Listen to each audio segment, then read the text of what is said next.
Hey everybody, it is your boy NCSO7 here, and welcome to another review video. Today I'm going to be reviewing Project Diva X for the PlayStation 4.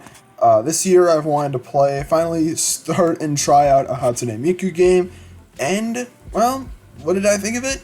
Well, tune in to find out, I guess. Or you could skip to the end of the video for my final thoughts.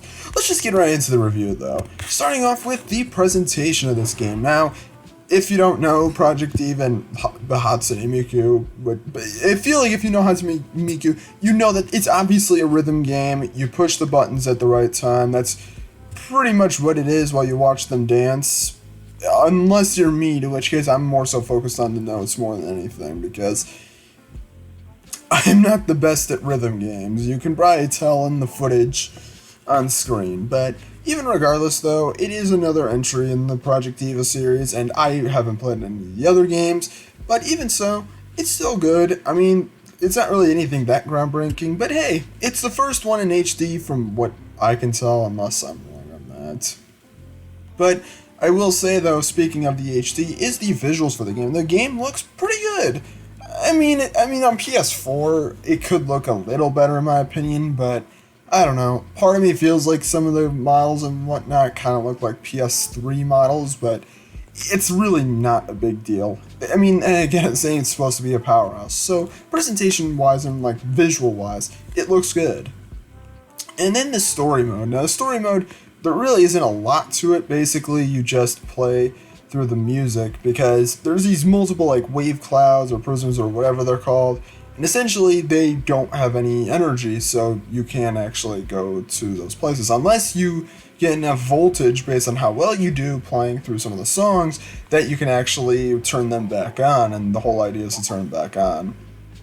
And, I mean, there's more story to it than that. There's multiple cutscenes involving different characters and whatnot, and, I mean, the story really isn't the reason I'd play the game, honestly, but it's whatever. Now moving on to the gameplay. Now, I mentioned before that you basically press the button at the right time. That is basically this game. The only real thing I could say is that for the star notes, you use the control stick or the right stick, but we'll get to that later. And then for other stuff like X's and O's, you press the X button and the O button at the same time. Some buttons you rush on them, sometimes you have that hold it down for a certain amount of time. That's pretty much how it is. And also there's some times where you have chance time where you can unlock a new module, which is basically a new outfit. That's pretty much the gameplay in a nutshell. There's really not much else to it. I mean, it's a rhythm game. You don't want it to be too complicated, but the gameplay is quite good and it works quite well. There's not really a lot to say about it because what am I really supposed to say about it? It's a rhythm game. Most rhythm games are kind of the same thing, aren't they? But I don't know. That's at least how I feel. But gameplay-wise, game is pretty solid. Although I'm definitely not the best at it. And I'm not really the one who plays a lot of rhythm games. I've only played like a few, but hey, it's still good. And now moving on to the controls. Now, I am going to say that I do feel that the controls for the game are questionable sometimes. I mean, the way the controls are mapped and whatnot is completely fine, but I do feel like there were some times where some stick delay got in, specifically with the notes with the stars. Like I said before, you have to use the sticks, you throw them to hit the note, but there were some times where I felt like it didn't really read the input properly when I felt like I did move the stick the proper way. I'm not entirely sure if that was just me sucking or if that was actually a delay input lag that cost me a combo, but I don't know. Regardless though, I do still feel like it should be said because if anyone's going to be playing this game in the future, which to me, to be fair, this game is like 5 years old, but even so, I still feel like it should be known regardless. Now moving on to the content. Now the game has plenty of content. It's a rhythm game. You play through the songs. There's other stuff you can do as well, like you can ogle around with like the characters. You can also give them gifts and whatnot to raise friendship levels and whatnot. That's pretty much most of it. And the game nowadays is like $20 or so. I paid a little bit more though, just so I could get a physical copy of the game. But yeah, I don't really have much to say content-wise. You'll definitely get at least $20 worth of content out of the game. So content-wise, gets a solid pass. And now moving on to possibly the most important thing, the music, because this is a rhythm game. Thus you need some killer music. And the music in this game is quite good. It's all Vocaloids and whatnot. And while I'm not the biggest into that kind of music, I do like what they did with it. And I mean, that is the point of the series. And I think it's quite good. Now, is it really like the best thing in the world? No, it's not the best soundtrack. I mean, Animal Crossing New Leaf has one of the best soundtracks out there in Super Mario Galaxy. But still, music in the game, really, really solid. So now moving on to my final thoughts. And if this went by relatively quickly, that's because it went by relatively quickly. There just isn't really a lot for me to say about this game because, well, it is really solid.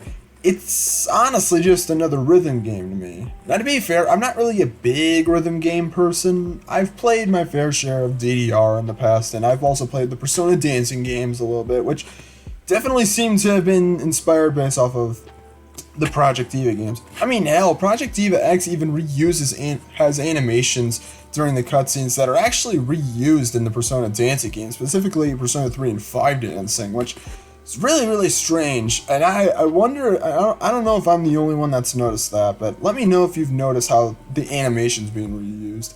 I'm not surprised since both games were made by Sega, but still a little odd to see.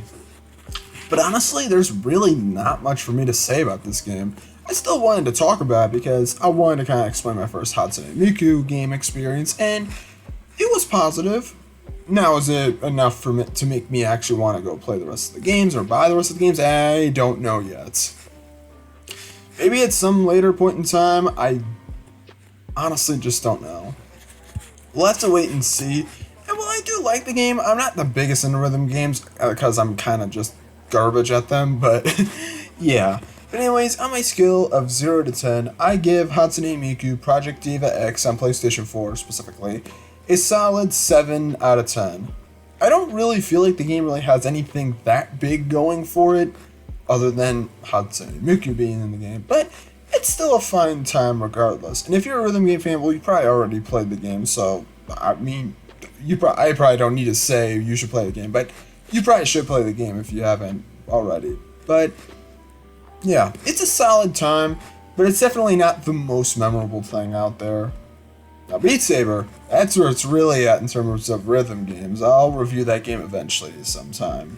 Just not now. But, anyways, that was pretty much the review. So let me know if you guys agree or disagree with me in the comments section. And also, if you're a big fan of the series, let me know what game I should try next. Because, I mean, maybe at some point in time I'll think about trying some more stuff. But, we'll see. Anyways, thank you guys for watching the video. Please hit the like button if you appreciate the fact that I make videos for you to hopefully entertain you a little bit or at least keep you engaged for a little bit of time. Even if I'm not the most funny thing out there, I hope my videos can at least be a little interesting to you, that it's at least tolerable enough to listen to the sound of my voice, which I really hope is the case. That'd be appreciated. And hear me just ramble on and on and on about, Vocaloids and vocalists, but I don't even know what I'm saying at this point. I got completely sidetracked. So thank you guys for watching, and subscribe if you're brand new to hear more ramblings like this. And I also do like other stuff as well. But anyways, that's it. I'm gonna end it here. Thank you guys for watching, and I will see you guys next time. Peace out, everybody, and take care.